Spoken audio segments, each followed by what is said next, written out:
Bien, pues bajo los mejores augurios, iniciamos esta sexta sesión de nuestro taller metropolitano. Se llama Dinámica Social de la Zona Metropolitana de Puebla y Tlaxcala, consumo local, metabolismo circular, modelos de intercambio, etc.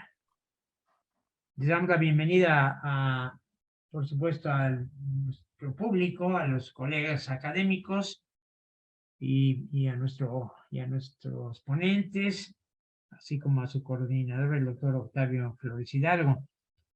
Debo comentarles que a nivel nacional ha causado muy buena impresión esta organización de taller en estas 8 sesiones, y que, bueno, pues Puebla está ahorita en la cabeza en este asunto del encargo nacional que nos hicieron a todos los capítulos. Bienvenidos todos, gracias a nuestros ponentes, y si gustan, empezamos con la coordinación del doctor Octavio Flores Hidalgo para que nos presente, nos haga favor de presentar a nuestros ponentes de esta tarde. Muchas gracias. Muchas gracias, maestro. Pues tomaré la palabra agradeciendo sin lugar a dudas a esta iniciativa y el apoyo de mi compañero en estos talleres, que es el doctor Eduardo Gutiérrez, donde de alguna manera vamos a dar en esta sexta sesión, ya viene el cierre con la próxima sesión, que es la séptima sesión, que el próximo miércoles, con cuestión de la historia, del patrimonio, en este territorio complejo. Y hemos visto en estas 5 sesiones previas una gran dinámica de cosas muy interesantes y dinámicas. Por ahí, Antonio Musi, si quieres cerrar tu compartir o que nos compartes.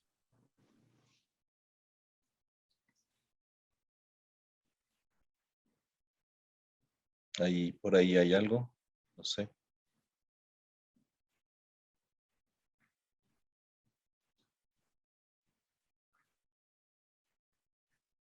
Bueno,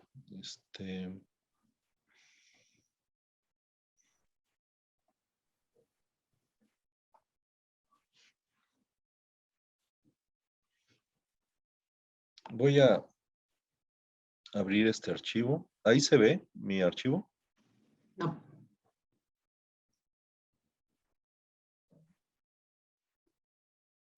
No, no se ve. No se ve. Te ve nada más la carátula de tu computadora. No, pero no es mío, es de Ah. Antonio Musi, que está compartiendo. Ah, muy bien. Pero, Antonio Musi, por favor, ¿podrías dejar de compartir? Estás compartiendo tu pantalla.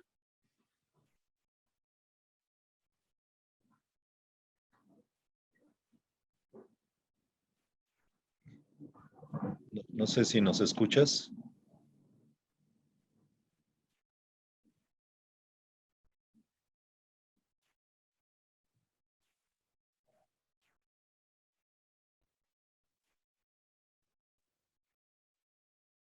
Hola.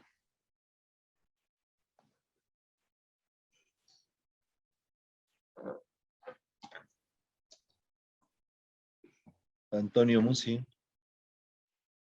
Gracias, muy amable. Muchas gracias. Bueno, no sé si ahora sí se ve mi pantalla. Sí. Muy bien. Pues les platico de la doctora Isabel, que es con la que iniciaremos este tema de dinámica social y económica social. La doctora Isabel es socióloga por la Universidad Autónoma de Tlaxcala. Como pueden leer, tienen una cartera impresionante desde CONACYT, desde su doctorado en Camagüey sobre desarrollo regional, su maestría en el CISDER de análisis regional, y una gran cantidad de actividades y reconocimientos que entre ellos es una actividad, su personalidad es muy humana, es de una coordinación muy fuerte, una sensibilidad importante, asesora tanto de maestría como de doctorado, y ha hecho una gran cantidad de investigación en la zona metropolitana por la Tlaxcala, con la que hemos colaborado en distintos proyectos, ¿no? Y bueno, para mí se me hizo muy interesante desde el punto de vista del CISDER, de la Autónoma de Tlaxcala, pues tener un representante que nos pueda dar esta visión desde lo social, ¿no? Entonces, sin más preámbulos, vamos a tener una participación de cada uno de nuestros ponentes de 10 a 15 minutos. Así que, doctor Isabel, cedo la palabra y podrá compartir. Adelante. Saludo también a Manuel, que ya nos acompaña. Qué gusto que nos acompañes, amigo. Adelante.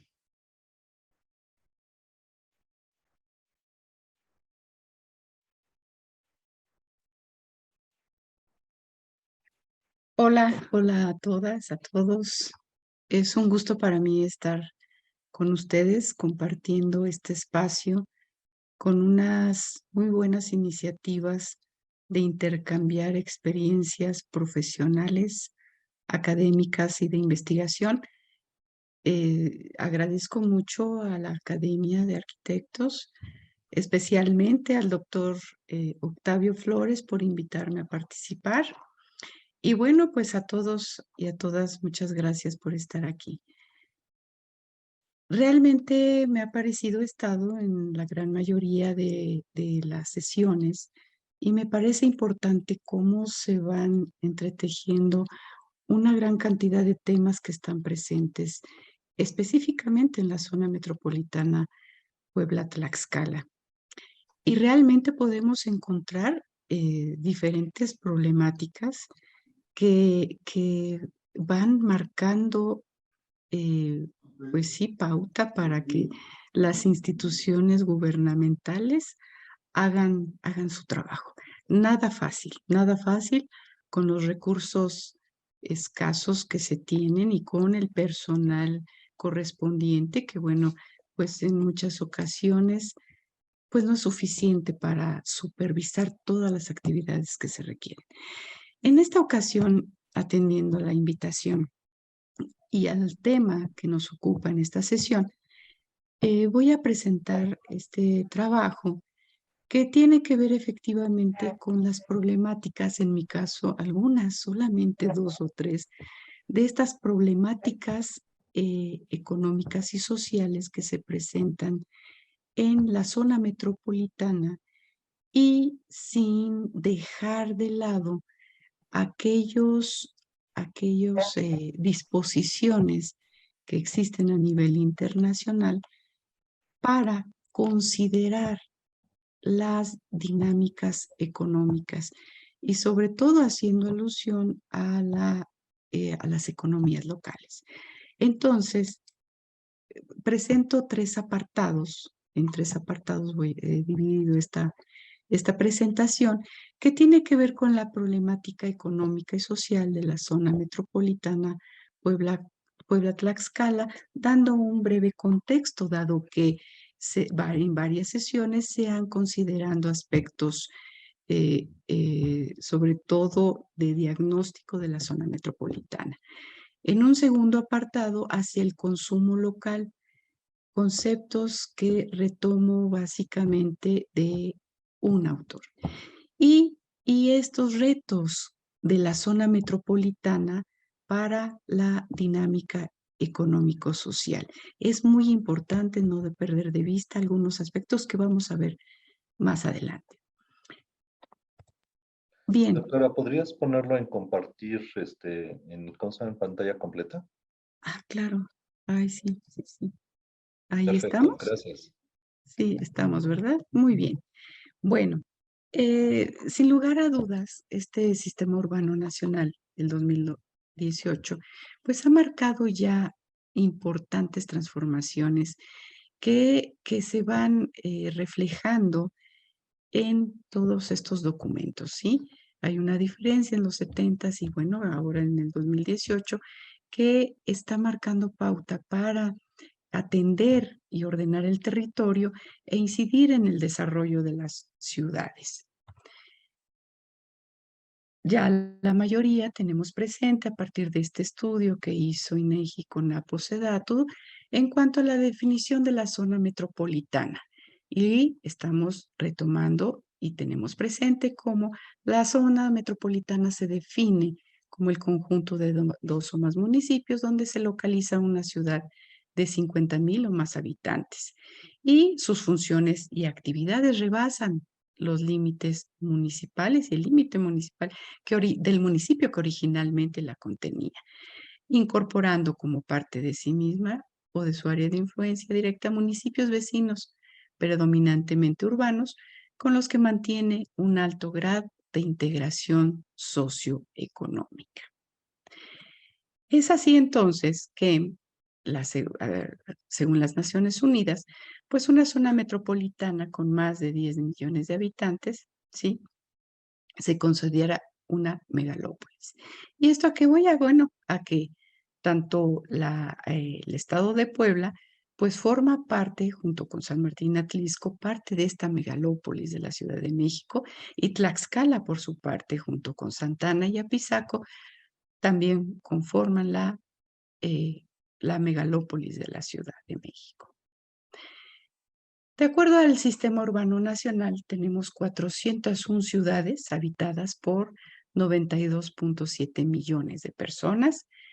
Estamos hablando de un 74.2% del total de ciudades habitadas a nivel nacional. 36 nuevas urbes, sí, se han consolidado, y que pues esto está denotando un aumento de esta tendencia hacia la urbanización.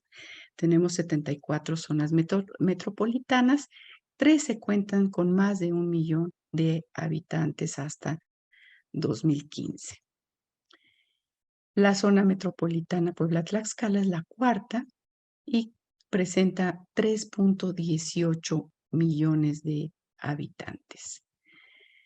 Hay una gran diferencia entre 1950, donde México presenta 43% de la población que vivía en localidades urbanas. Para el 2020 tenemos 79%.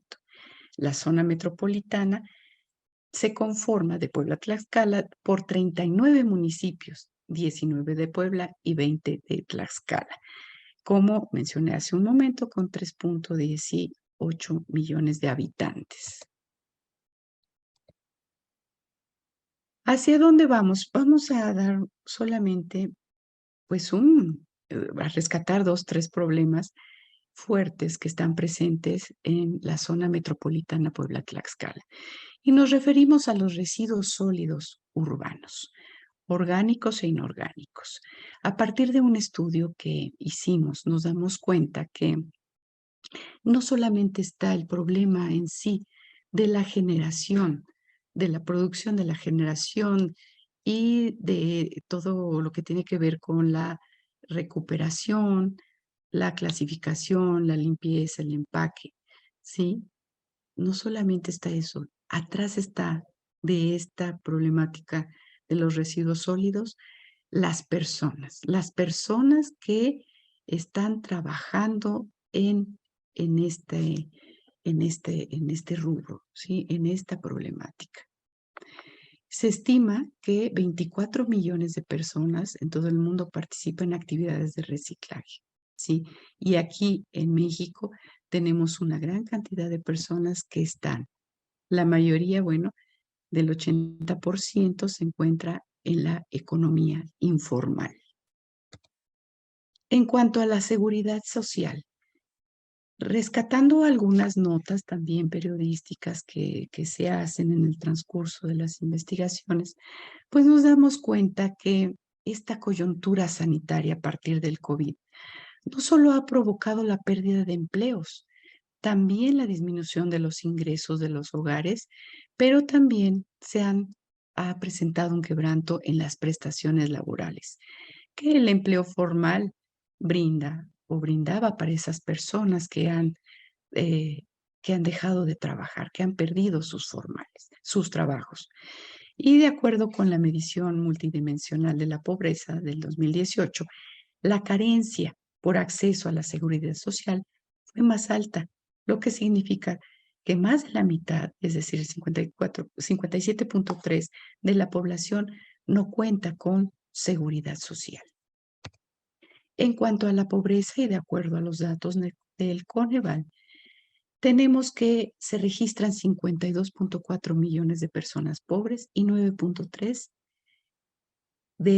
millones de ellas que viven en pobreza extrema.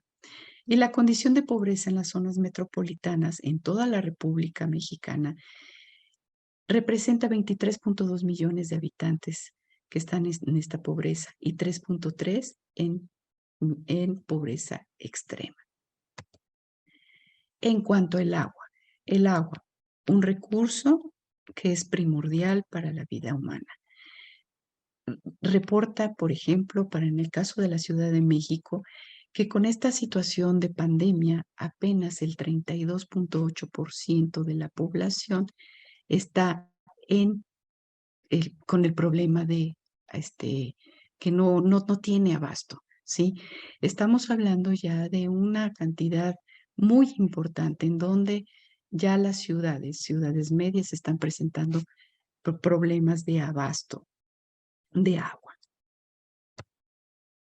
En cuanto a la contaminación, pues existen amplias regiones semidesérticas, el crecimiento de las ciudades y el aumento del parque vehicular con estas tecnologías obsoletas, pues está presente, ¿sí? Así lo ha manifestado el coordinador de la Comisión Ambiental de la Megalópolis, Víctor Hugo Páramo.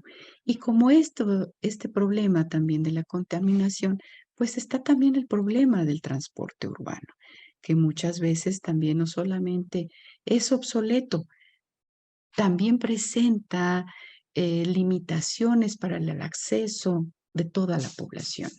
Y no se diga, bueno, de la población vulnerable por cuestiones, por ejemplo, de personas con alguna discapacidad física, mental, pero también para personas mayores.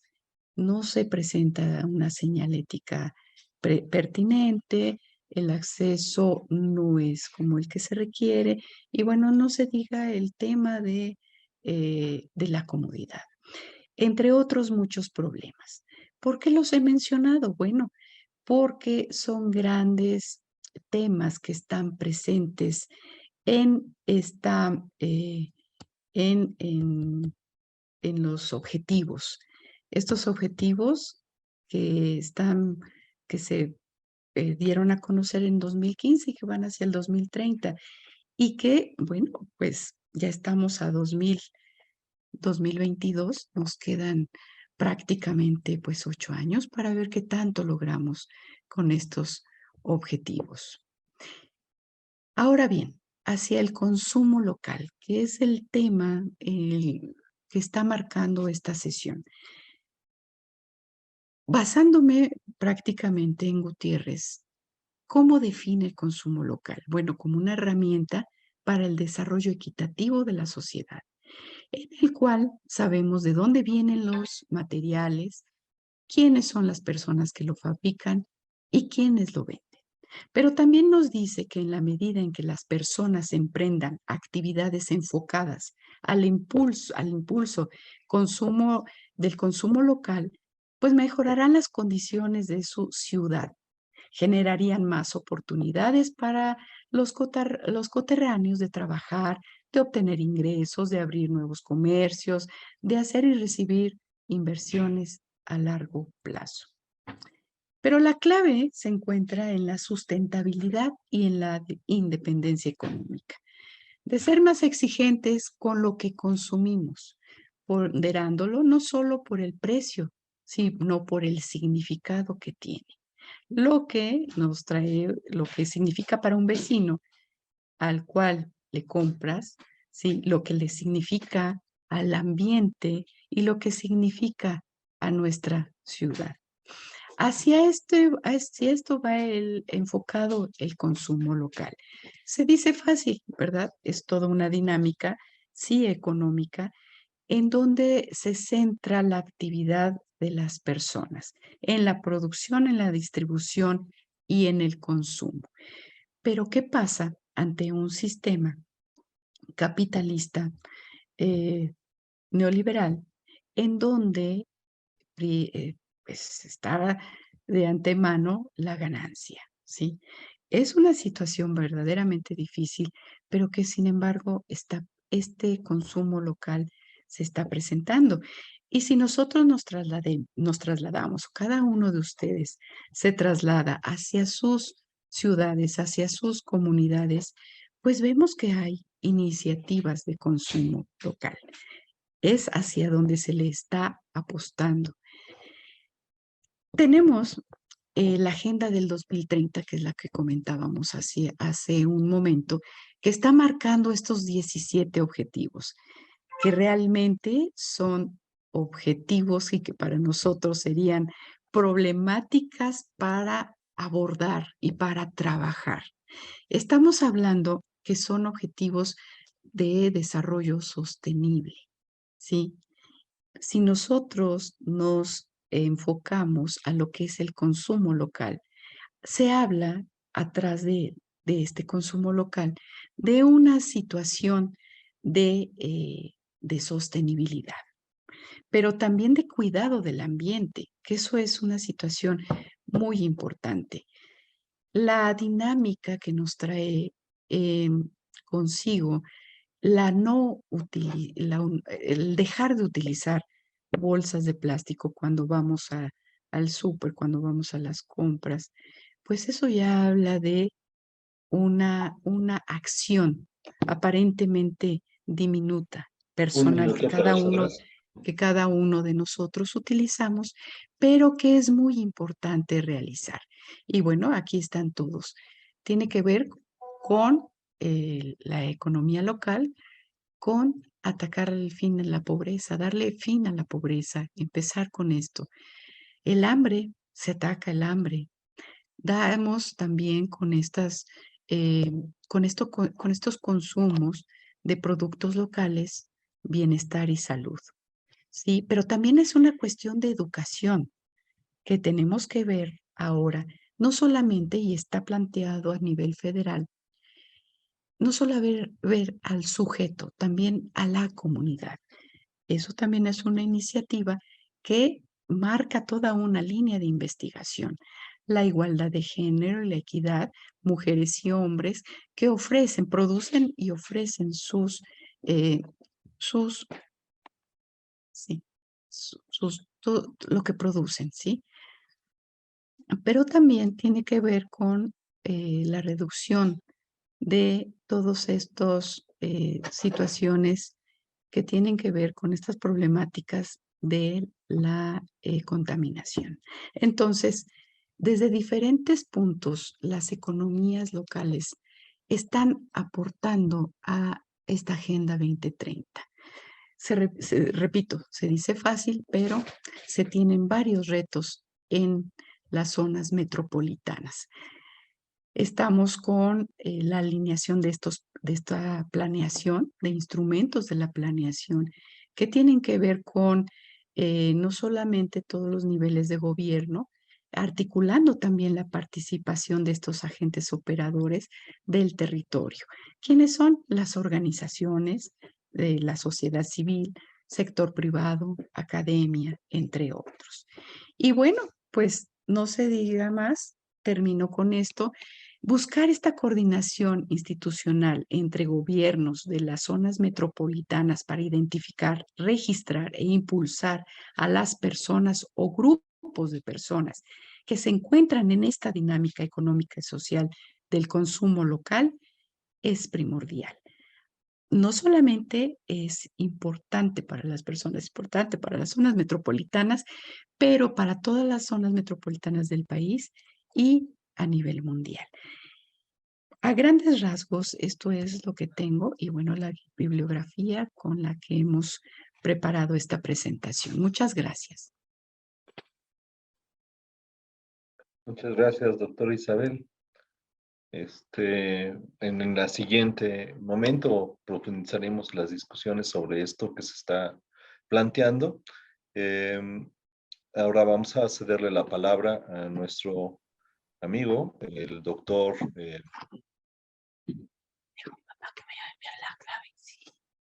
al doctor Héctor Uciel. A ver si arranca esto porque no sé qué hizo.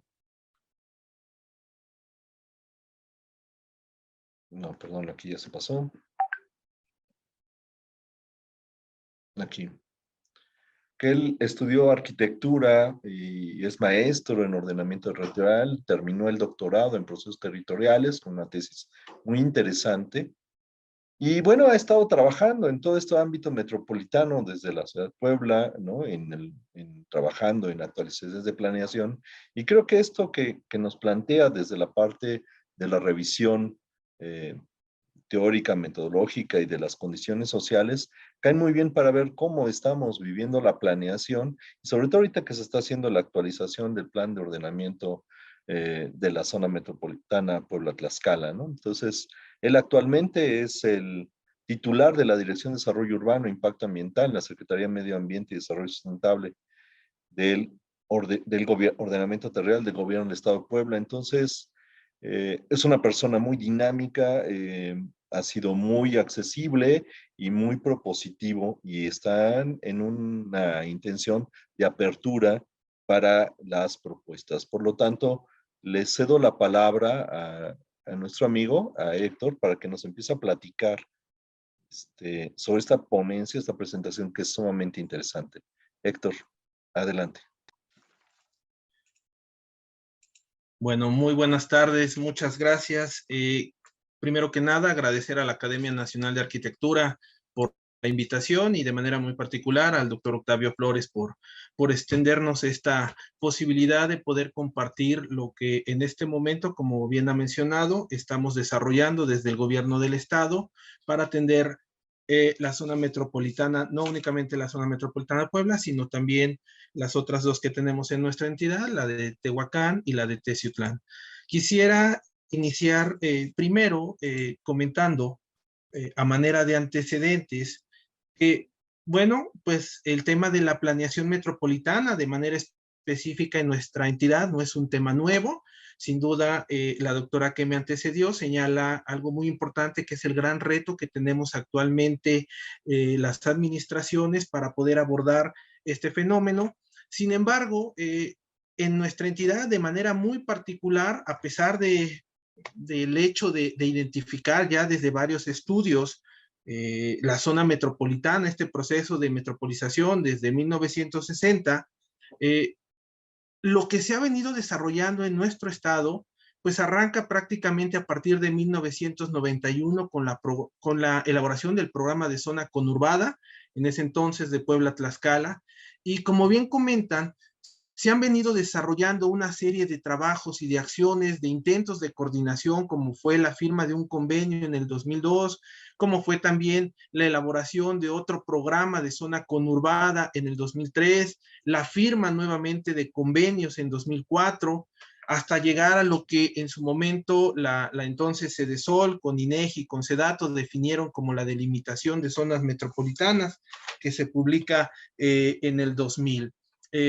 En ese sentido, lo que nosotros hemos identificado es que sin duda ha habido una serie de esfuerzos que se han tratado por poder aterrizar, materializar el tema de la coordinación metropolitana en nuestro estado, pasando incluso por la actualización de un plan de desarrollo metropolitano que se publicó en 2013, en donde lamentablemente el estado de Puebla no tuvo la voluntad de poder publicarlo, no así nuestros amigos del estado de Tlaxcala, pero que sin duda ha habido también una serie de iniciativas por parte de algunos ayuntamientos, como es el caso del municipio de Puebla, en el caso de nuestro estado, quien a partir de un instituto municipal tuvo la iniciativa en 2014 de poder iniciar unos primeros ejercicios de coordinación en donde fueron involucrándose principalmente municipios del área conurbada, hasta llegar incluso también en el 2017, a finales de 2017, con lo que fue el intento por echar a andar un instituto metropolitano de planeación, algo como lo que tenemos en el estado, como lo que está ocurriendo en el caso de Guadalajara, pero que lamentablemente no pudo consolidarse y, pues como muchos de ustedes sabrán, hubo una extinción en esta administración de lo que fue el Instituto Metropolitano de Planeación. Ahora, a partir de eso, lo que esta administración ha venido desarrollando, bueno, considerando el cambio que hubo de administración municipal en octubre del año pasado, pues se han venido generando una serie de acercamientos con los ayuntamientos. Me parece que uno de los elementos clave en el tema de la coordinación que hemos detectado desde la administración es el tema de la alta debilidad institucional y la alta debilidad administrativa que cuentan y técnica con la que cuentan la gran mayoría de los municipios que conforman la zona metropolitana. En ese sentido, una de las primeras acciones que hemos buscado es poder empezar a trabajar este tipo de fortalecimiento, de acercamiento, de acompañamiento con los municipios que conforman esta zona metropolitana. Hemos también establecido coordinación con nuestros homólogos a través de una firma específica con el gobierno de Tlaxcala y con el gobierno federal para lo que es la conformación y la elaboración del programa metropolitano, como bien mencionaba el doctor Octavio, y el pasado 30 de marzo se llevó a cabo la instalación de esta comisión de ordenamiento, algo que como también recordaremos, actualmente con la actualización de la ley de asentamientos humanos en 2016 se establecen estas dos figuras de gobernanza, que es la comisión de ordenamiento y el consejo consultivo. Actualmente estamos en este proceso de actualización. El día viernes estaremos cerrando con un taller, el 10º taller de esta etapa de construcción del documento de planeación, y a la par también venimos desarrollando una serie de instalaciones de consejos municipales porque creemos justo que la intención de poder incidir y entender cuáles son estas principales problemáticas que se están dando, si bien en una zona que presenta características hasta cierto punto homogéneas, también es verdad que cada uno de los municipios presenta particularidades que es necesario empezar a evidenciar y vislumbrar en este proceso metropolitano, por lo cual en el mes de octubre estaremos nosotros presentando a consulta pública este programa. Si todo sale como lo hemos estado planeando, estaremos ya en el mes de diciembre contando con este instrumento. Ahora bien, de manera también muy importante, la zona metropolitana de Puebla, pues es, como también saben, una de las 7 zonas de carácter interestatal, pero sin duda es la segunda en mayor complejidad por el gran número de municipios que integran. Ya se menciona que habemos en esta zona metropolitana 39 municipios. La complejidad para poder coordinar a 2 entidades federativas, a 39 municipios, y obviamente el trabajo de coordinación con el gobierno federal, pues imprime un reto porque es muy complicado poder tener estos trabajos de coordinación cuando obviamente, como también lo han mencionado, se carece en muchas ocasiones de lo que sería un cuerpo institucional que permita realmente establecer todos estos trabajos. La importancia que representa esta zona metropolitana con sus poco más de 3 millones de habitantes, no solamente es una importancia en términos poblacionales para el estado de Puebla, sino también lo es para el estado de Tlaxcala. Tan solo en esta zona se concentra poco más del 42% de la población de nuestro estado y poco más del 32% de la población del estado de Tlaxcala. En este momento, algunos de los primeros resultados que nos están presentando esta elaboración o actualización del programa metropolitano, pues nos marca una clara tendencia del incremento de población, que es uno de los grandes problemas que también se han mencionado, que sufre actualmente la zona metropolitana, no solo la de Puebla, sino también en general. Es un patrón que se está viendo en las principales ciudades del país. Tan solo vemos cómo hemos pasado desde 1970 con el incremento de esta población a tener poco más de 900,000 habitantes, actualmente tener más de 3 millones de habitantes. Sin embargo, también es importante destacar que estos patrones de crecimiento físico no corresponden también con las tasas de crecimiento poblacional. Si vemos la gráfica del lado derecho, lo que podemos ver es cómo están disminuyendo estos crecimientos. Y además hay otro elemento también muy importante. no todos los municipios al interior de esta zona metropolitana están respondiendo de la misma manera en términos de crecimiento poblacional. De ahí la importancia de, si bien, identificar y construir esta visión metropolitana, pero la necesidad de reconocer las particularidades. Un ejemplo, por ejemplo, es lo que vemos en estos dos mapas, uno de 1990 y uno del 2020, en donde claramente podemos identificar que hay algunos municipios que se consolidan, como es la capital, como es la ciudad central, pero también hay algunos otros que están adquiriendo un mayor dinamismo en términos de concentración de la población y en donde se presenta la mayor presión, no solo inmobiliaria, sino también la mayor necesidad de servicios y en donde la problemática o parte de las problemáticas que se están presentando están acrecentándose.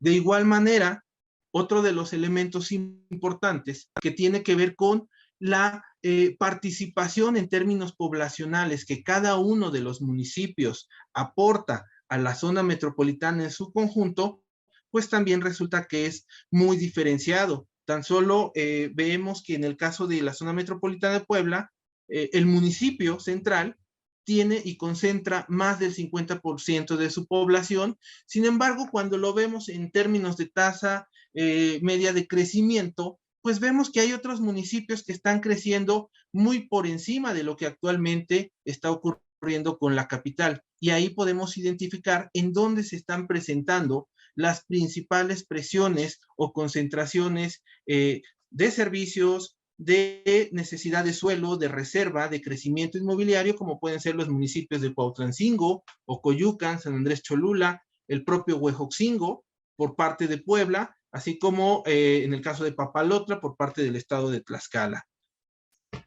Adicionalmente a ello, nosotros estamos identificando también que de las poco más de 153,000 unidades que se presentan respecto a unidades económicas, pues bien podemos identificar que en ellas se están generando 740,000 empleos, que también estamos identificando una rama de especialización con respecto a lo que sería la actividad económica, en donde prácticamente el comercio concentra la mayor cantidad de unidades. Y esto en términos de competitividad, en términos de poder identificar cuál es el potencial que presenta y que actualmente está generando nuestra zona metropolitana, pues básicamente estamos identificando que el comercio es en realidad uno de los pilares también en términos de empleo en nuestra zona metropolitana, seguido de lo que sería el sector manufacturero, y también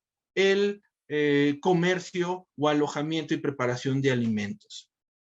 En ese sentido, algo que se ha también identificado es la alta concentración del empleo, ya sea industrial, comercial, de servicios, porque prácticamente estamos siguiendo el mismo patrón. Y esto representa un reto en términos de movilidad y en términos de generación de empleo y de alternativas para todos aquellos que se encuentran en los municipios donde actualmente no se están generando este tipo de oportunidades laborales. De igual manera, uno de los elementos que a nosotros en este momento nos está preocupando y es poder identificar cuáles son estos grados de especialización que se están presentando de manera particular al interior de la zona metropolitana para poder identificar lo que son las vocaciones y aptitudes del territorio y en función a ello poder establecer obviamente las políticas y estrategias. Finalmente quisiera yo comentarles que en este momento, como bien se ha mencionado, estamos en este proceso de actualización. Estaremos entrando ya en próximas semanas a una etapa de consulta pública en donde lo que buscamos es poder recibir todas las aportaciones, todos los comentarios que nos puedan hacer llegar, pero sobre todo lo más importante es que pudiéramos intercambiar y establecer estas mesas de trabajo de manera muy específica para poder ir sumando en la construcción de este documento. Sin duda, la diversidad de visiones, de posturas, nos van a ayudar para fortalecer el documento que estaremos presentando a todos ustedes. En ese sentido, no me resta más que agradecer, insisto, la invitación, y esto sería parte de lo que podría yo compartirles el día de hoy con respecto a los trabajos que estamos desarrollando desde el gobierno del Estado. Muchas gracias. Sumamente interesante, doctor, lo que presentas, y creo que nos deja como esta parte de lo que presentas, ¿no? En retos de coordinación que se Sí, nos avecina, ¿no? es correcto. Finalmente, en este tema de los retos, quisiera solamente mencionar seis, perdón. Hay un elemento importante que para nosotros nos resulta sumamente importante. El primero de ellos es poder integrar esta coordinación metropolitana como algo en las agendas de gobierno de los municipios, porque lamentablemente uno de los elementos que hemos identificado es que la visión metropolitana está ausente en los planes de desarrollo no solo de los municipios, sino también de varias de las autoridades estatales. También es importante convencer, hacer un ejercicio de coordinación y convencer a todos ellos, a todos estos actores sobre los beneficios de la acción coordinada e incentivar esta participación e involucramiento de municipios, no solo para identificar problemas a escala metropolitana, porque ese es un gran reto. La identificación de problemáticas de carácter metropolitano es algo que en este momento, a pesar de que he mencionado que tenemos ya una larga trayectoria, ya varias décadas tratando de entender esto, es algo que no se ha visto materializado todavía. De ahí el hecho de también dar seguimiento a todos estos acuerdos que se toman con las 39 autoridades municipales, y quizás algo también que nos resulta fundamental es el destinar recursos para el desarrollo de estas obras o acciones de impacto metropolitano. Porque obviamente si no existe esta voluntad de asignación de recursos, poco podremos hacer en atender problemas tan complejos que actualmente cada día se están acrecentando más. Esa sería mi participación. Muchas gracias. Muy interesante, doctor, muy interesante, porque de alguna manera va coincidiendo con los planteamientos que llegó a mencionar, por ejemplo, Mario Sandoval, de la necesidad de generar convenios y articulaciones, y con lo que platica la doctora Isabel de la necesidad de generar este comercio local como un detonador, ¿no?, del desarrollo, a partir de esta presencia importante de condiciones. Pero esto nos permite preguntarnos, cómo aterrizarlo, cómo concretar estas cosas que ya estás hablando de la sensibilidad que hay que tener. Por eso, en este momento entra, ¿no?, nuestro buen amigo, el ingeniero Sergio Pintor, que para mí es un gusto presentarlo, independientemente de la gran amistad que tenemos de hace tiempo, ¿no? Déjame ver si cambia, porque no quiere cambiar. Aquí está. Él estudió ingeniería industrial, ¿no?, en la UNAM, pero lo que quiero destacar, independientemente de que lean la gran cantidad de diplomados y cosas que he hecho, porque es un resumen de alguien que ha sido sumamente combativo en la parte, porque ha sido diputado, ha sido presidente municipal de Apizaco, Tlaxcala, que ahí lo conocí. Hay una anécdota que yo era estudiante en la universidad y lo conocí con el programa de 100 ciudades en Apizaco, de una modificación que iban a hacer ahí en el centro, un trabajo muy interesante, y que posteriormente él sigue en esta línea y termina en la parte, ¿no?, con trabajos con gobierno del estado, etcétera, y sobre todo siendo delegado de SEDATU en el 2013 al 2018, ¿no? Y bueno, ha tenido una gran cantidad de actividades, y ahora en la iniciativa privada, en sus trabajos personales, ¿no? Entonces, les dejo con el ingeniero Sergio Pintor, que ha vivido la manera operativa y de concreción de estas cosas, y pues ojalá y nos puedas aclarecer el cómo. Adelante, ingeniero. Gracias, muchas gracias, Octavio.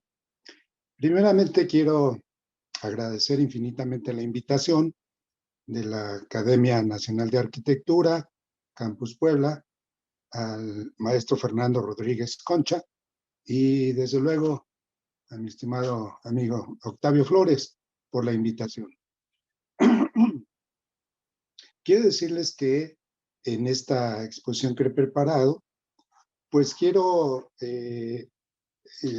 vertir algunas experiencias, en efecto, y también poder referirme a algunos planteamientos que se han hecho aquí en otras sesiones del taller, que me parece importante comentarlas, así como pues, algunas experiencias que tuve.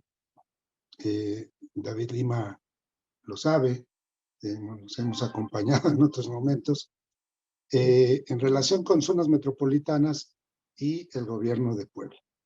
Así que mi presentación la he dividido en tres partes. Primero, el marco conceptual, un diagnóstico socioeconómico, tratándose del tema de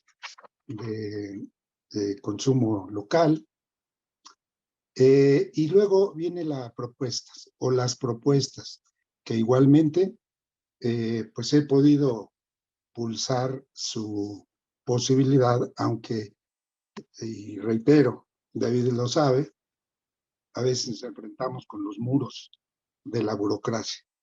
Bueno, dicho esto, quiero iniciar y decirle que en la parte conceptual, teniendo como marco de análisis el concepto de metabolismo urbano, articulado a partir del agua, formas de energía y diversos materiales existentes en su ámbito, podemos trasladarlo al funcionamiento de un ecosistema urbano y en este caso lo enfocaremos a la zona metropolitana Puebla-Tlaxcala, el área de estudio, determinada por su población humana junto con el medio físico y la infraestructura urbana que le acompaña. También podemos construir modelos urbanos sectoriales, como el ecológico, que es el que hoy nos ocupa, planificando y diseñando las ciudades y el medio rural, dándole valor al medio ambiente para lograr un modelo urbano sustentable y sostenible. En este marco conceptual surge el metabolismo circular como herramienta que facilita la correlación de las redes de abastecimiento de materiales y de energía, buscando eficiencia en los procesos de transformación, así como la minimización del daño ambiental de sus desechos para un sistema sustentable. En el diagnóstico socioeconómico menciono que los territorios del antiguo Valle Puebla-Tlaxcala, que actualmente se identifican como parte de la zona metropolitana Puebla-Tlaxcala, tienen una huella precolombina y colonial, con un gran número de exhaciendas, ranchos y pueblos surgidos de este proceso. Adicionalmente, se agregaron cambios durante el siglo XX con la Revolución de 1910 y posterior a esta, el reparto agrario. Estos dos procesos históricos incorporaron nuevos sujetos sociales vinculados a la tierra, los ejidatarios y los pequeños propietarios, actores que junto con los exhacendados y rancheros mantenían la propiedad de la tierra. Durante la época colonial, con la fundación de la ciudad de Puebla y conjuntamente con la agricultura y el comercio, florecieron otras actividades económicas, la producción de jabón, vidrio, loza, jergas, sombreros, telares, trapiches y molinos, los cuales estaban en manos de migrantes europeos. La producción textil, actividad preponderante en la región que hoy nos ocupa, de pequeños obrajes rurales, empezó a florecer con el uso de la fuerza hidráulica del Alto Atoyac. En Tlaxcala, con las fábricas San Luis Apizaquito, El Valor, San Manuel y La Estrella, La Trinidad, La Providencia, entre los más importantes. Y en Puebla, la primera en esta región, La Constancia, en 1935. Esta producción textil de manera estratégica tuvo un gran impulso para la economía de la región Puebla-Tlaxcala, con la introducción, del ferrocarril mexicano Ciudad de México, Apizaco, Puebla, inaugurado en septiembre de 1969, que cruza el estado de Tlaxcala hacia Puebla, y posteriormente el de Apizaco a Veracruz, inaugurado en septiembre de 1872. Este medio de transporte ferroviario, después de haberse cancelado el servicio de pasajeros, sigue teniendo un flujo importante de mercancías, bienes de capital y productos industrializados para consumo nacional e internacional. La política nacional de restringir el servicio ferrocarrilero para personas detonó en consecuencia la red carretera del país. Puebla y Tlaxcala no fueron la excepción, generando con ello el desbordamiento del uso vehicular que propicia un costo considerable y una alta contaminación por la quema de combustibles fósiles, afectando sensiblemente la salud de los habitantes en la zona metropolitana. Actualmente, todo lo podemos ver, es notoria la nube de contaminantes sobre la ciudad de Puebla, que hace apenas una década no era perceptible.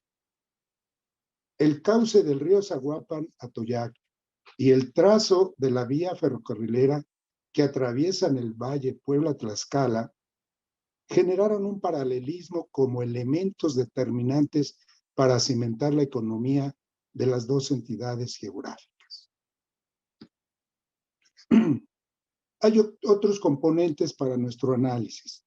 El sector primario ha mostrado una participación descendente en ambas entidades federativas.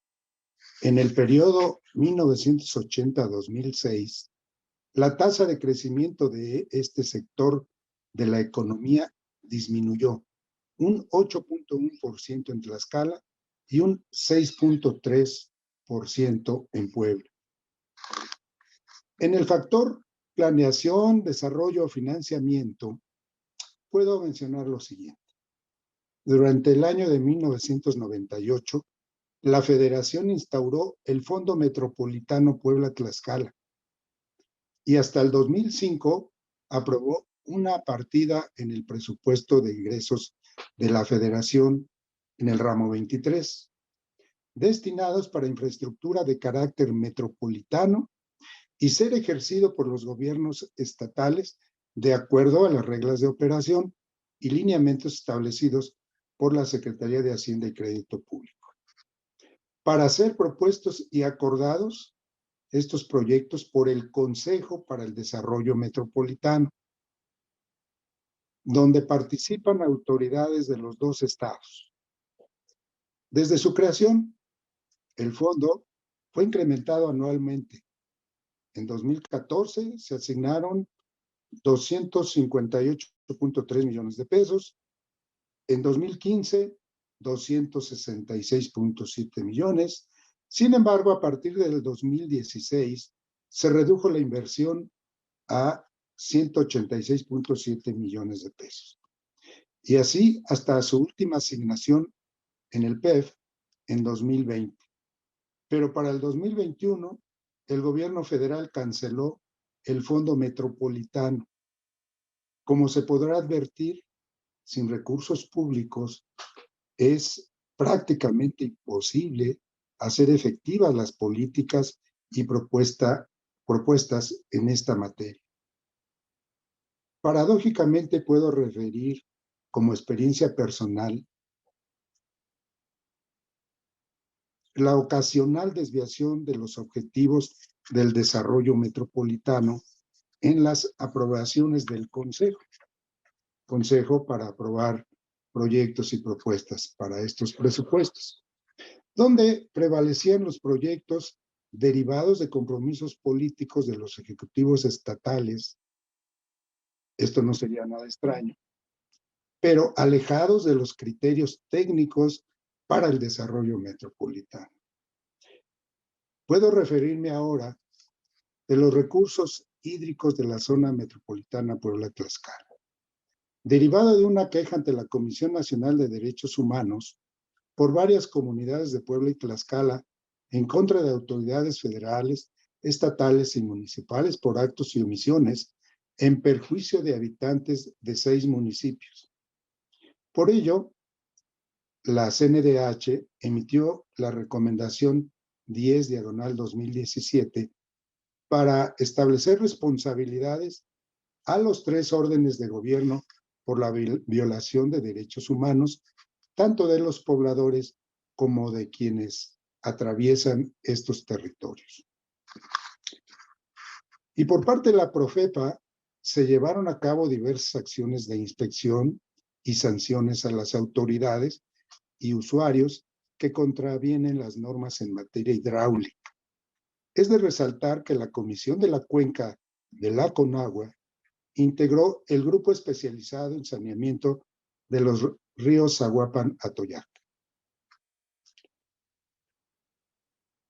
Esto se realizó en la ciudad de Tlaxcala durante 2018-2019 con la participación de usuarios agrícolas, industriales, acuícolas, pecuarias, la academia y la sociedad organizada, así como la parte gubernamental de 48 municipios que integran la cuenca y 7 delegaciones del gobierno federal, así como 5 dependencias estatales, todas ellas con responsabilidad en la materia, lo que dio como resultado el Plan Estratégico de Recuperación Ambiental de la cuenca de los ríos Zaguapan-Atoyac. Y en 2020 se instaló la Mesa de Trabajo Puebla-Tlaxcala para establecer 25 acciones prioritarias para la problemática del río Atoyac con las propuestas del Estado de Puebla.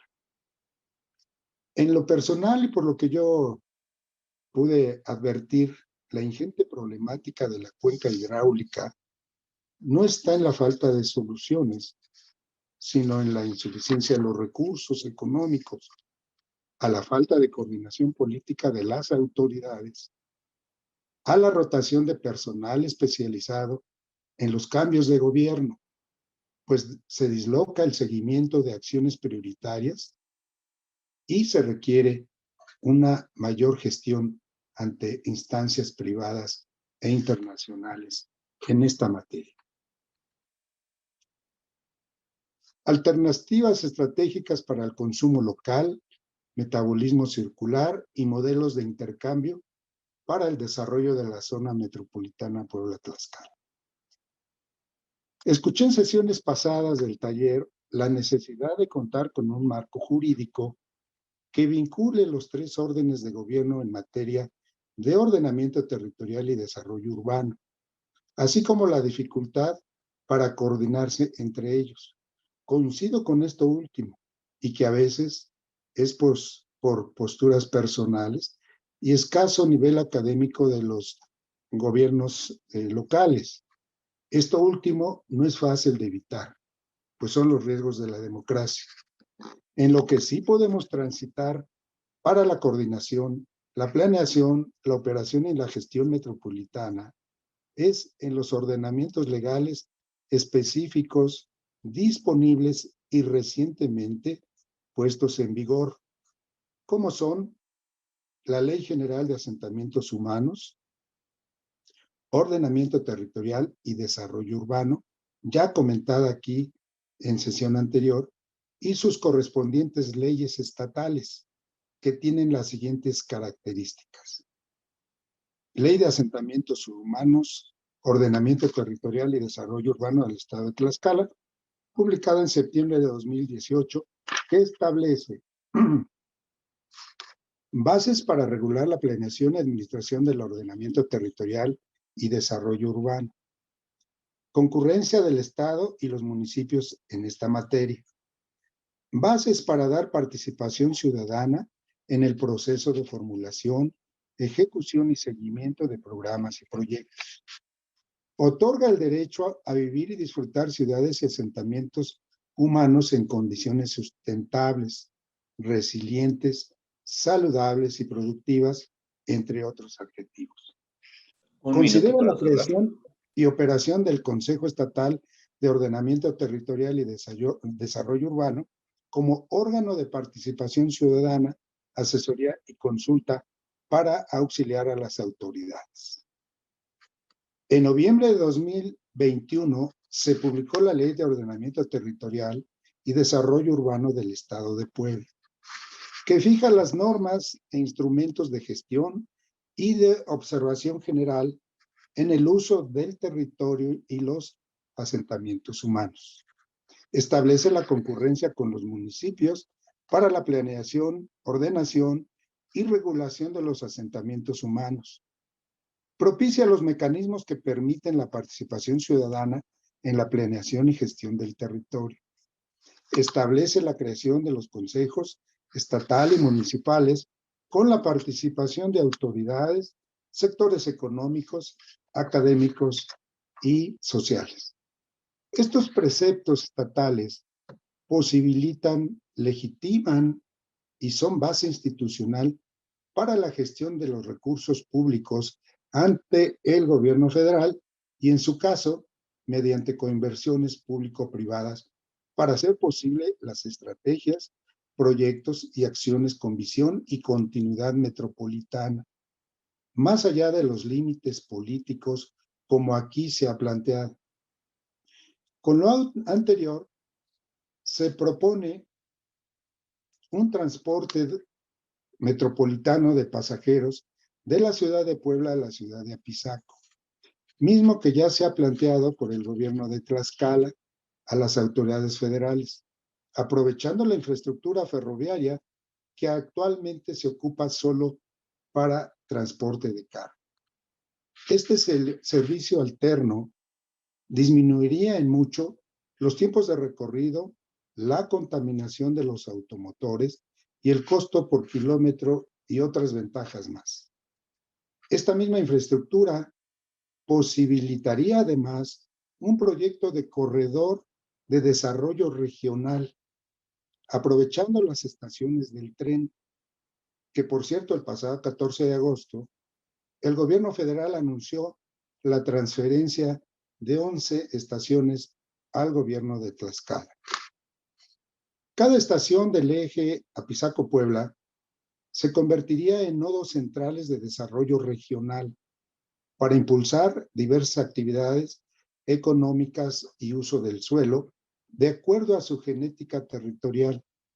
Por ejemplo, Puebla, turístico, comercial e industrial; Panzacola, industrial, entre otros; Contra y Chautempan, artesanal; Santa Cruz, turístico; Apizaco, comercial y de servicios, entre otros puntos, constituyendo así una estrategia de ordenamiento territorial para un desarrollo económico y urbano sustentables. En relación con el problema del agua, si consideramos la muy amplia agenda de soluciones o banco de proyectos de la Mesa de Trabajo Puebla-Tlaxcala para la recuperación y aprovechamiento del recurso hídrico de la cuenca Zaguapan-Atoyac, debiera considerarse la factibilidad de proyectos locales de saneamiento primario.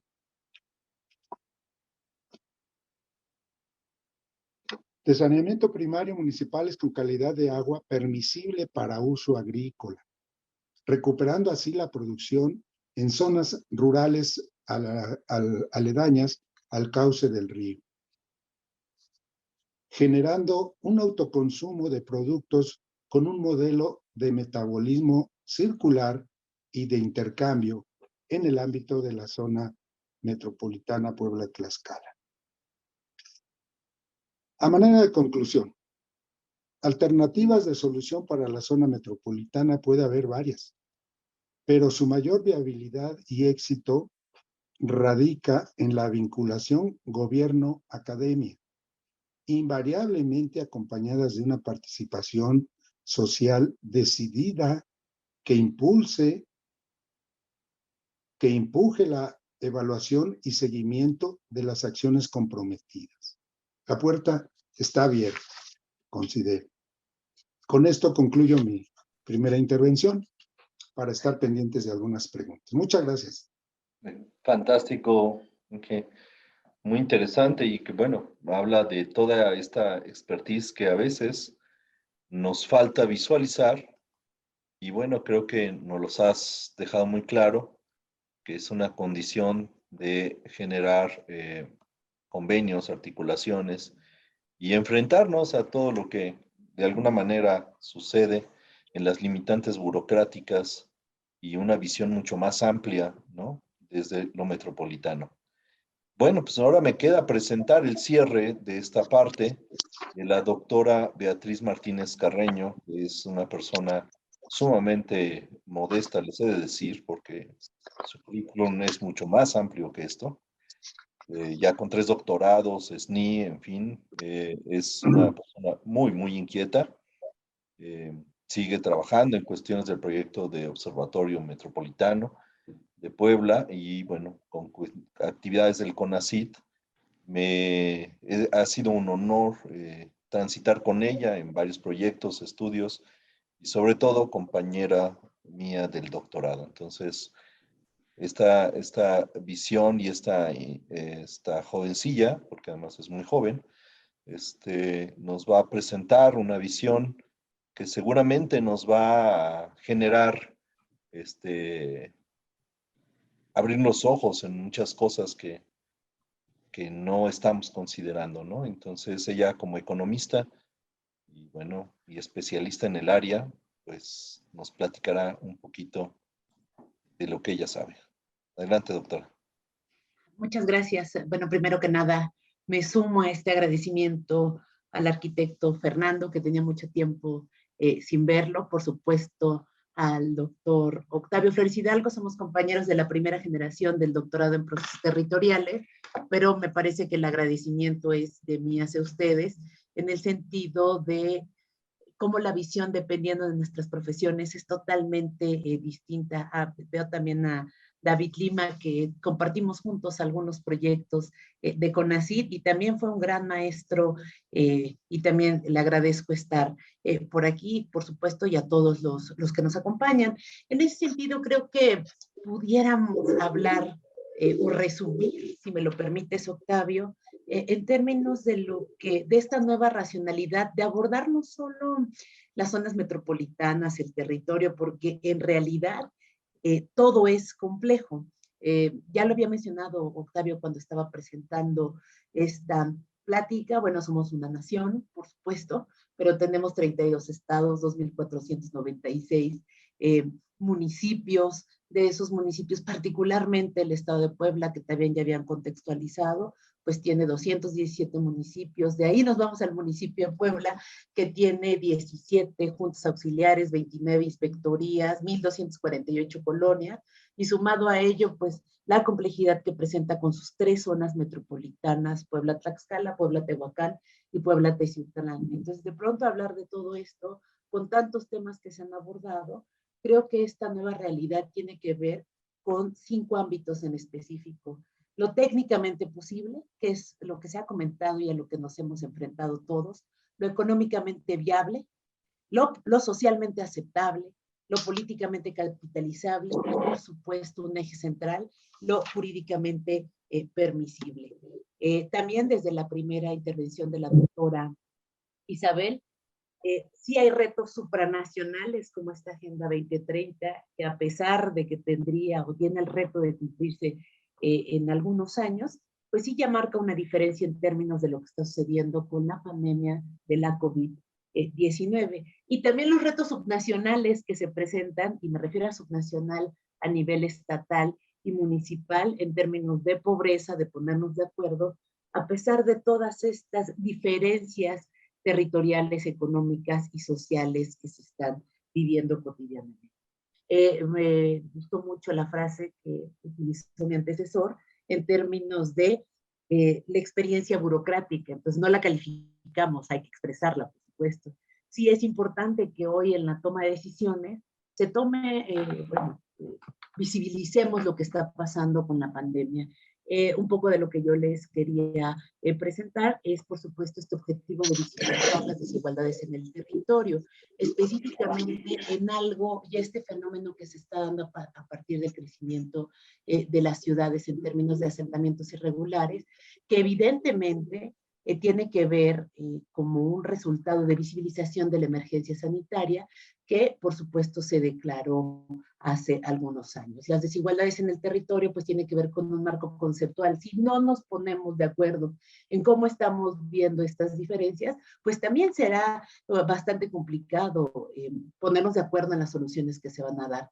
Todo este contexto socioeconómico que hoy cambió después de la pandemia, esta expansión de la mancha urbana, y los retos a nivel municipal. ¿Por qué?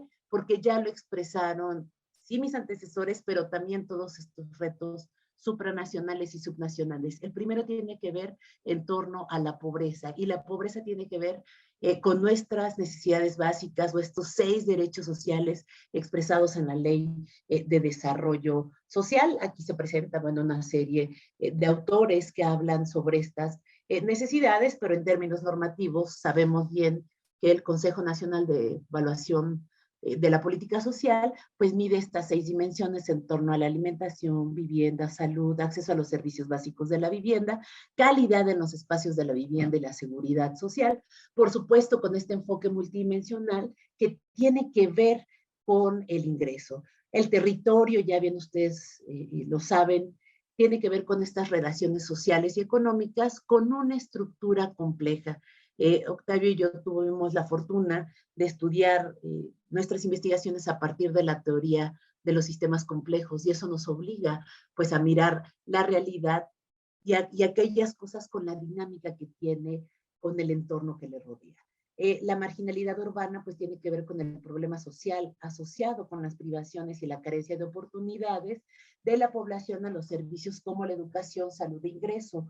Hoy viviendo, por supuesto, una cuestión, eso sí es complicado, de lo que puede pasar de aquí a diciembre en prospectiva, del entorno económico particularmente, con los niveles de inflación, con los niveles de desempleo y a lo que nos estamos enfrentando como sociedad.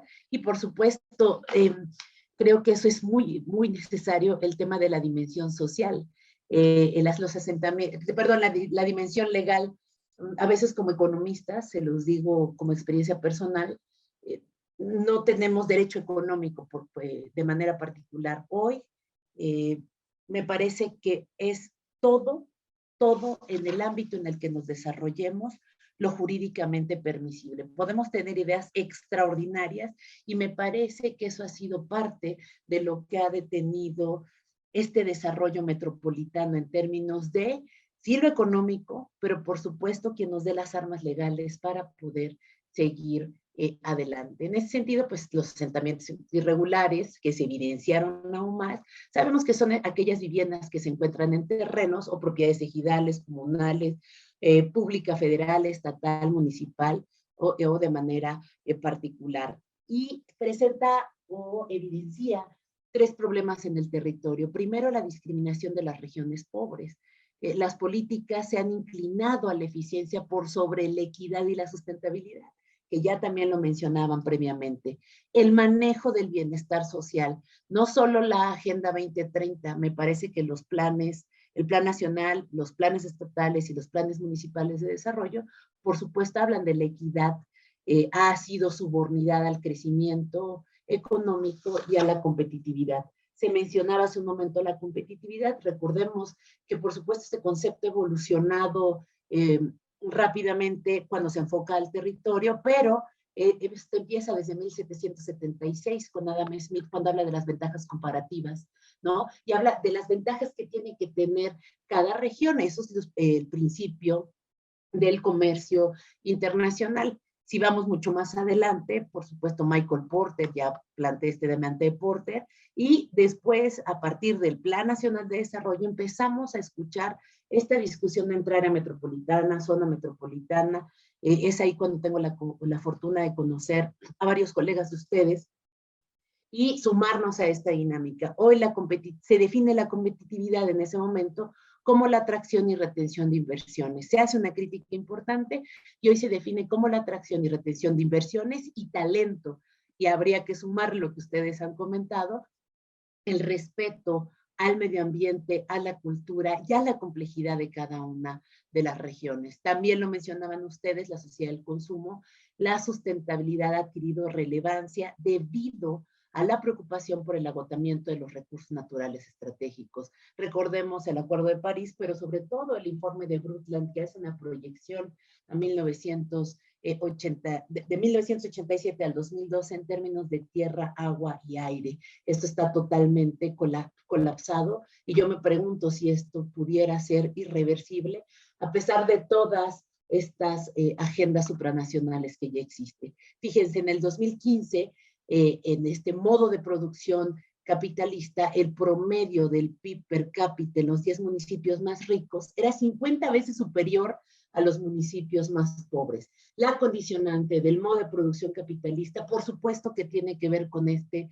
ejército industrial de reserva y de la pobreza, pero lo acompaña y siempre será así la desigualdad. Y la desigualdad que hoy vemos, por supuesto, en el territorio. Ya no podemos o no se puede ocultar mucho más. Los factores que influyen en los problemas en México, como bien lo mencioné, es la mala distribución del ingreso, el nivel educativo, el papel del gobierno, el papel de la democracia, estos patrones de oferta y demanda que imperan en la sociedad, el aumento del empobrecimiento de la clase media, que hoy el INEGI dice, no tengo una definición para la clase media, se llama pobreza multidimensional con su línea de bienestar mínimo y su línea de bienestar mínimo extrema. En realidad es la línea de pobreza y la línea de pobreza extrema y crecimiento, por supuesto, que no va acompañado de desarrollo. En ese sentido, la población ha sufrido en México al menos 3 efectos: el empleo precario, la pérdida del poder adquisitivo y la eliminación de subsidios. Hoy el IEPS está en boca de todos por el subsidio que se da a las gasolinas. Sabemos que al subir el precio de la gasolina tiene un efecto en la producción, distribución y consumo de los bienes y servicios. El incremento en el ingreso del 30% más rico, que suma 8.7 millones de familias, que representa el 83% del total del PIB. Y por supuesto el número de personas en situación de pobreza subió de 48.8 millones a 52 millones de personas del 2008 al 2010. En el 2016 cabe resaltar que hay un cambio en la metodología de la Encuesta Nacional de Ingreso-Gasto de los Hogares para evidenciar lo que pasa en estas 6 dimensiones de los derechos sociales. La pobreza extrema, la que tienen 3 o más carencias sociales, pasó de 10.6% a 10.4% en el total de la población. Va a haber un fenómeno muy interesante, fíjense, en términos de salud, por lo que está sucediendo con el IMSS Bienestar, INSABI o previamente el Seguro Popular, porque al final la salud forma parte de estos derechos sociales. En el 2015, 1 de cada 6 personas se encontraba viviendo en un asentamiento irregular y, por ejemplo, en el 2010 existían 6.5 millones de personas vulnerables.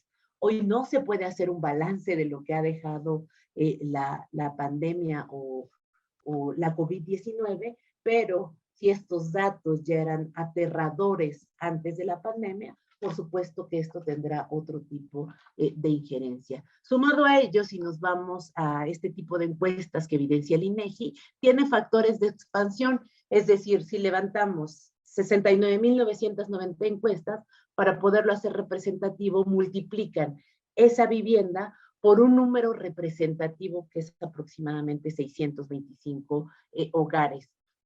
No, hablábamos de las complejidades y diferencias que existen en el territorio. Fíjense, promedio de ocupantes por vivienda, 3.7 personas. Viviendas con materiales de construcción precarios, disponibilidad de servicios de la vivienda, tenencia de la vivienda y, por supuesto, la expansión que se está dando de las manchas urbanas, particularmente lo que está pasando con el municipio de Puebla. Aquí, bueno, son unos mapas que tienen que ver con el porcentaje de viviendas particulares habitadas que disponen de agua entubada y, por supuesto, a nivel localidad. ¿Por qué? Porque las decisiones de políticas gubernamentales se toman a partir de los diagnósticos y de los datos de los espacios que están, como el INEGI, que nos dice los datos oficiales que se tienen, pero la realidad cuando nos vamos a otro nivel espacial de análisis, por supuesto que cambia la realidad que podemos tener los 20 municipios y los 19 municipios que conforman la zona metropolitana Puebla-Tlaxcala. Entonces, los efectos del COVID serán en el corto, en el mediano y, por supuesto, en el largo plazo.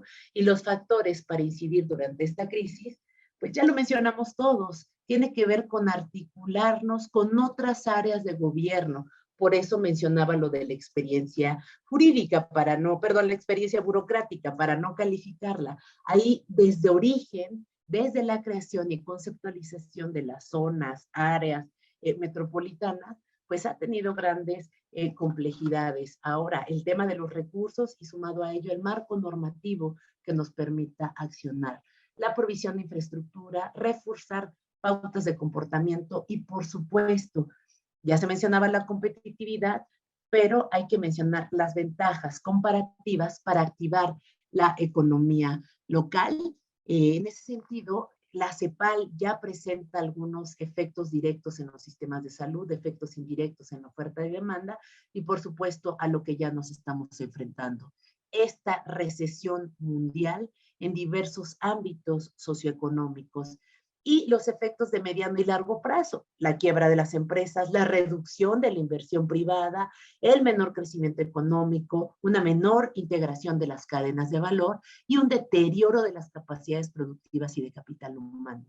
Y los efectos en el corto plazo, pues los platicamos cotidianamente en la mesa. Hay un mayor desempleo, ya probado con datos, menores salarios e ingresos. Aproximadamente el salario medio nacional son 6,000 pesos mensuales, un aumento de la pobreza y, por supuesto, un aumento de la pobreza extrema, un sistema de salud totalmente colapsado, mayores costos y fragmentación y desigualdades de acceso.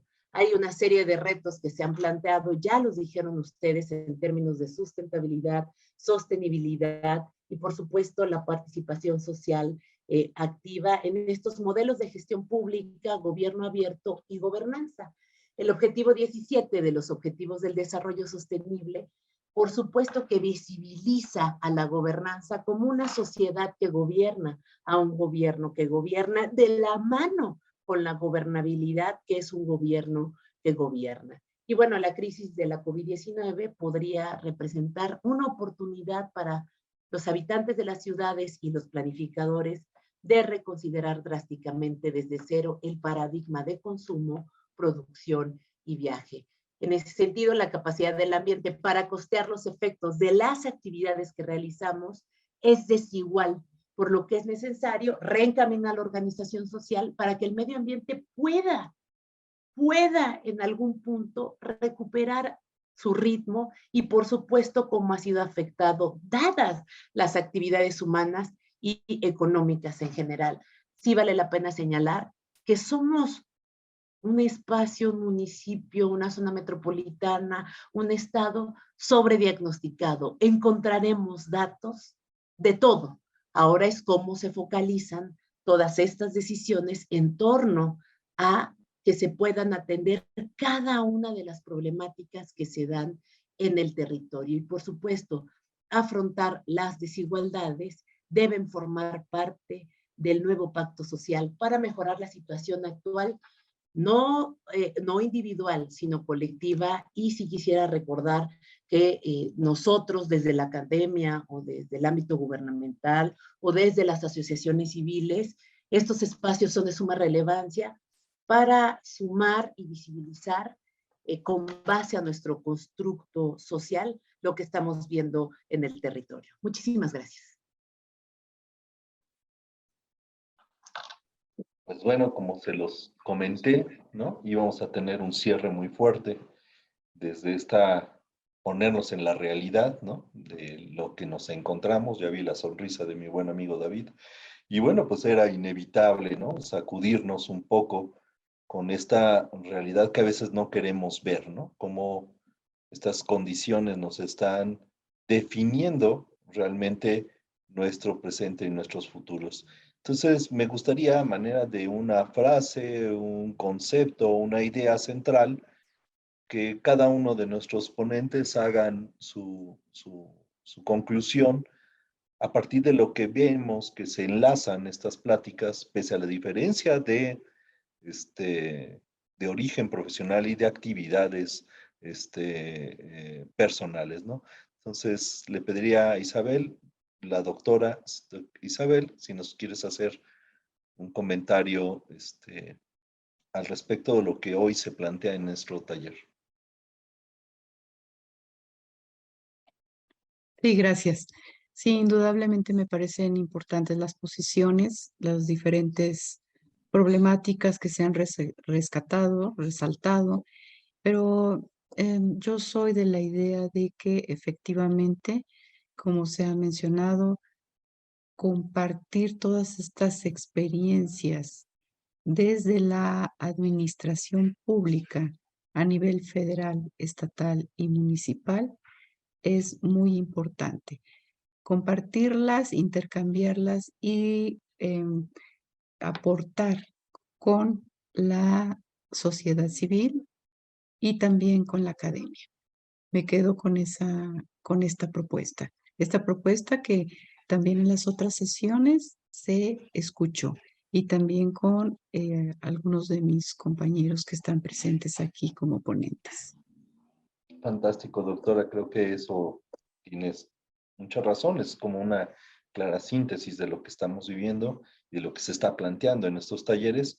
Y bueno, pues yo sé que eres experta en estas áreas de gobernanza y gobernabilidad en la discusión. Y pues creo que ahí hay mucho trabajo por hacer en ciudadanizar estos pensamientos, ¿no? Doctor Héctor, si quieres darnos tu punto de vista, tu cierre, por favor. Sí, bueno, quizás uno de los elementos que a mi consideración resultan fundamentales en la atención del tema metropolitano es construir justo esa visión metropolitana. Pero construir esa visión metropolitana implica la suma de todos estos esfuerzos, de todas estas visiones, de lo que hoy se comparte. Porque he de comentarles, al igual que algunos de los que están aquí presentes, también fui formado en el doctorado en procesos territoriales, en donde hablamos de los sistemas complejos. Pero hay un elemento importante. Los seres humanos al final tenemos capacidades limitadas, capacidades de entendimiento, capacidades de análisis, y obviamente el poder abrir este tipo de espacios hacia la suma de esfuerzos, de opiniones desde diferentes sectores, nos van a permitir construir justo esta visión de la cual, a pesar de que existen diferentes marcos teóricos para tratar de entender lo que ocurre en nuestras metrópolis, la realidad es que en el ejercicio práctico no se está viendo reflejado. Hemos venido estudiando todo esto durante muchos años, pero en la praxis no está viéndose visualizada o se está viendo obviamente atendida. En ese sentido, me parece que uno de los aportes que tenemos desarrollando este tipo de diálogos, de intercambios de opiniones, es abonar en su conjunto a la construcción de esta visión metropolitana. Entonces, creo que con eso es lo que yo me quedaría. Insisto, celebro mucho la participación y sobre todo que hay mucha experiencia aquí presente, mucha experiencia acumulada, y de lo que se trata es justo de irla sumando, porque como mencionaba yo en la presentación, ha habido intentos, ¿no? No todo es malo, ha habido muchos esfuerzos por tratar de consolidar esta coordinación, pero la realidad es, insisto, es que al día de hoy no lo hemos logrado como tal. Entonces creo que es importante seguir sumando estos esfuerzos y seguir trabajando de manera colaborativa. Esa sería mi intervención. Creo que ahí es donde estamos fallando mucho, ¿verdad, doctor? En la parte de gestión y de coordinar y de entendernos. Eso es como uno de los grandes retos, porque los egos, los intereses y los niveles de comunicación no siempre son los más adecuados. Estimado ingeniero Sergio, ¿qué nos quieres compartir como cierre? Tu micro.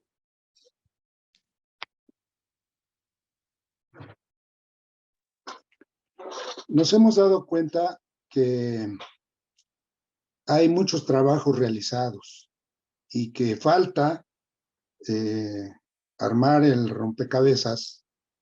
Hemos visto, por ejemplo, el marco normativo que sí existe, que es reciente y que tenemos que darle toda la viabilidad, todo el cauce necesario para que esto funcione.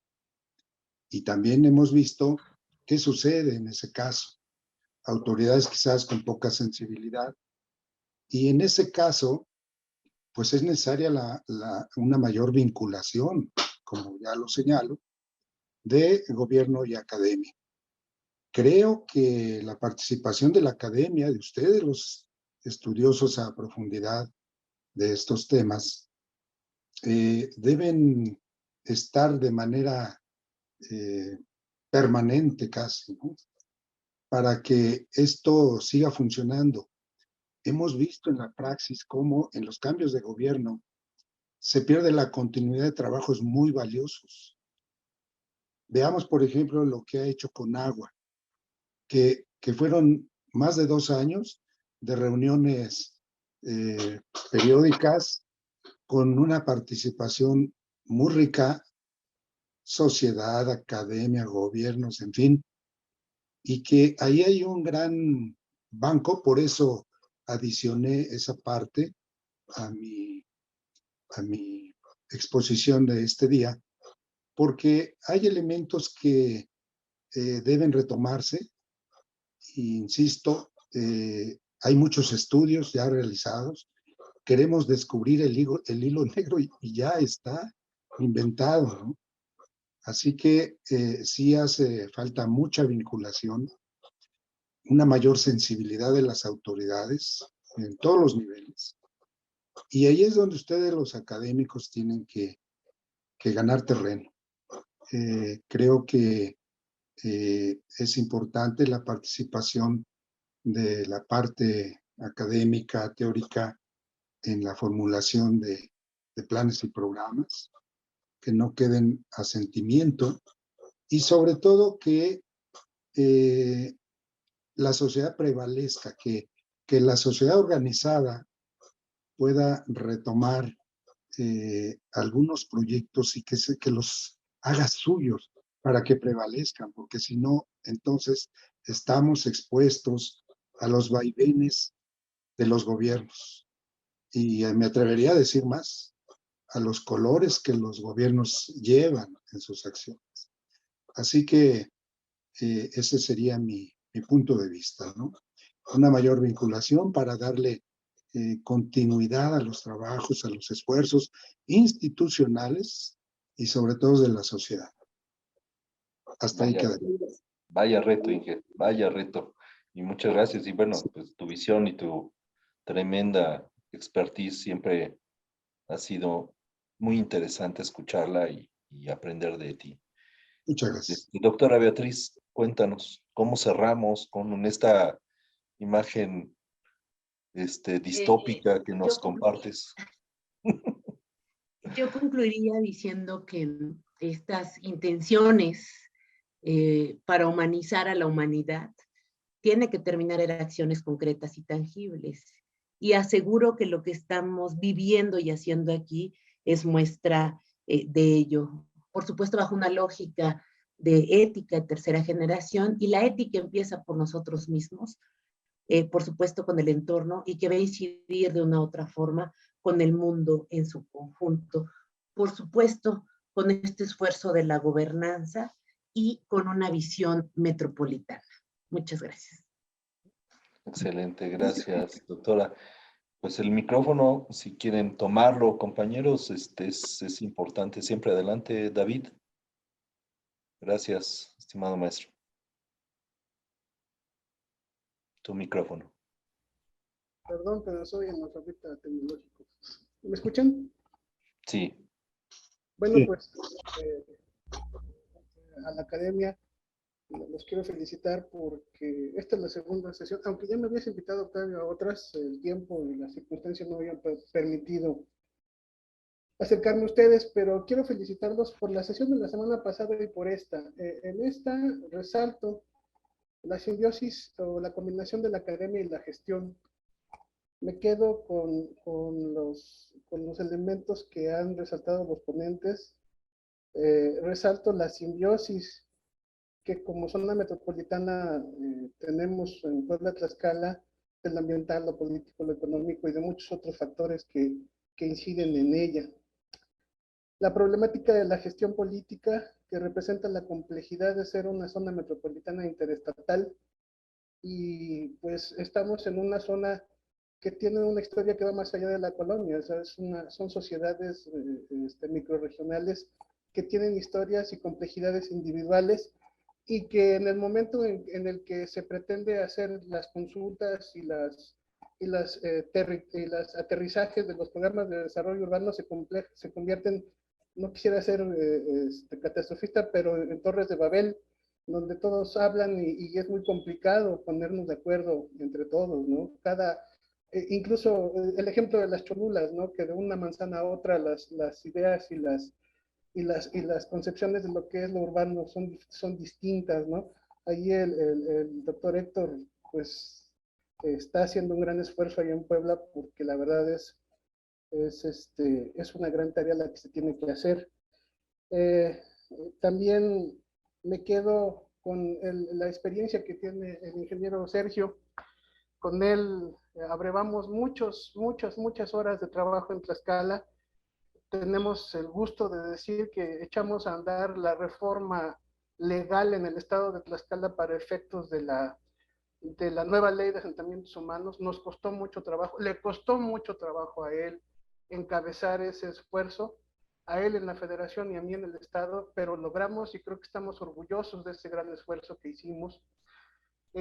Algo que dijo el doctor Héctor es cierto, o sea, es decir, la presión que está ejerciendo la expansión de la zona metropolitana hacia territorios que ya van más allá de su delimitación, están empezando a generar problemas y sobre todo con el efecto que llegó con Audi, empieza a generar una serie de situaciones allá en la zona de Huamantla, Grajales y San José, Chiapa, que nosotros lo vimos y tampoco se necesita ser un sabio para poder ver lo que significa ese fenómeno, ¿no? Y nosotros, con el liderazgo del ingeniero Sergio, lo llevamos a la federación, nos escucharon, entendieron un poco lo que era esa problemática, sin embargo, nos topó el tema de los cambios de las administraciones y ahí es donde finalmente nos topamos siempre, ¿no? Con los cambios de colores y de visiones de las administraciones públicas. Y me quedo con algo que es cierto. El ingeniero Sergio lo dijo en la invención del hilo negro. La doctora Beatriz nos dijo muy bien, la zona metropolitana, la Puebla Tlaxcala está sobreanalizada. Tenemos toneladas de papeles escritos, algunos de nosotros hemos contribuido a esos análisis, pero realmente, como lo dijiste tú, Octavio, al final, el aterrizar todas esas toneladas de papel y de tinta es lo difícil. Algunos de los que estamos aquí hemos transitado a ratos en la academia y a ratos en la administración pública, y qué difícil es buscar un equilibrio. No quiero decir que lo logremos porque creo que nunca lo vamos a lograr, o cuando menos a mí no me ha tocado lograrlo. Pero bueno, estamos aquí y trataremos de hacerlo. Saludo con afecto al doctor Eduardo Gutiérrez, con el que también hemos caminado muchas horas de estos temas. Y bueno, no nos queda de otra más que seguir. Y mientras tengamos ganas de seguir en estos temas, creo que es lo mejor que podemos seguir, porque no hay de otra. La zona metropolitana Puebla-Tlaxcala lo merece y creo que nosotros somos parte de esa zona. Gracias, felicidades a todos los ponentes. Me da mucho gusto verlos a todos de nuevo y ojalá que pronto físicamente nos veamos. Yo estoy cerrando un tema aquí en la Ciudad de México. Ya pronto estaré de regreso en Puebla y creo que nos veremos de nuevo y haremos otra vez temas de los que nos gustan. Felicidades, buenas noches y adelante. Gracias, excelente noticia eso, David, que regreses. Un abrazote, amigo. Pues no sé, ¿quién más quisiera comentar al respecto, ¿no? Cerrar alguna conclusión, algo con lo que quieran preguntar a nuestros ponentes o alguna inquietud que tengamos en el tintero. Si hay alguien más, si no, como siempre, con la cortesía a mi compañero de batalla, doctor Eduardo, si quieres comentarnos tu apreciación.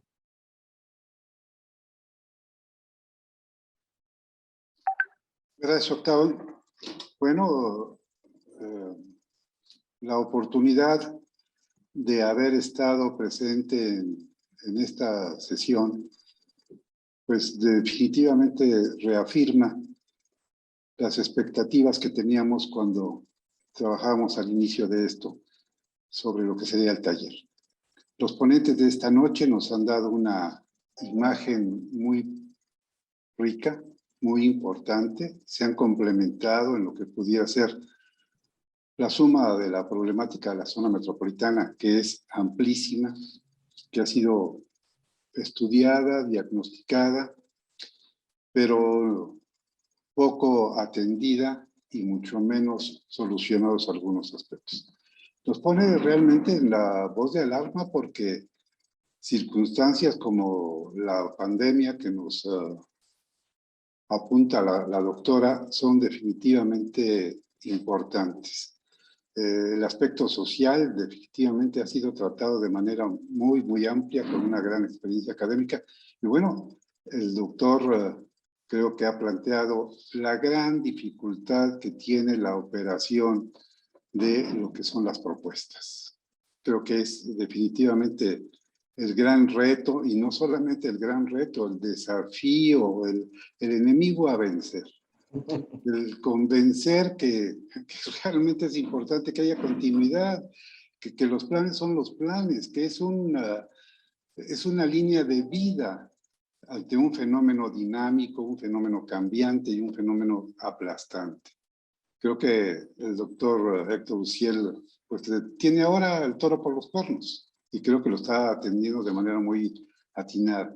Creo que actualizar en este momento un programa, un plan, es fundamental, pero yo creo que es más importante establecer los mecanismos de que el plan, el programa nos dice qué, nos dice el cómo, nos dice el cuándo, nos dice el con qué, y esto lo saben todos, o lo sabemos todos, porque es importante que este compromiso sea de manera integral para que no solamente las propuestas queden como intenciones, como mencionaba la doctora.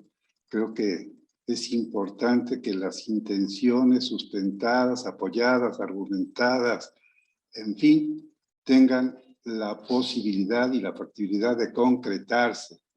Solamente se concreta con recursos no solamente económicos, sino recursos humanos, recursos institucionales, y con una línea de trabajo de las autoridades que solamente se logra a través de la concientización del gran problema que se tiene con las zonas metropolitanas.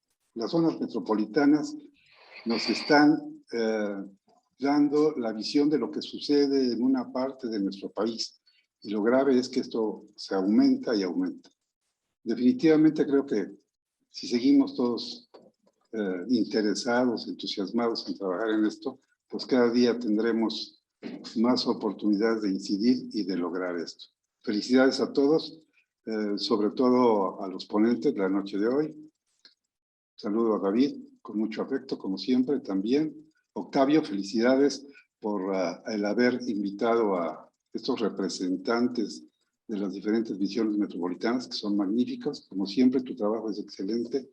Y pues nada nos resta más que seguir trabajando en esto. Ya sabe que soy un entusiasta y apasionado de esto desde hace ya algunos años, y bueno, la idea es seguir continuando esto.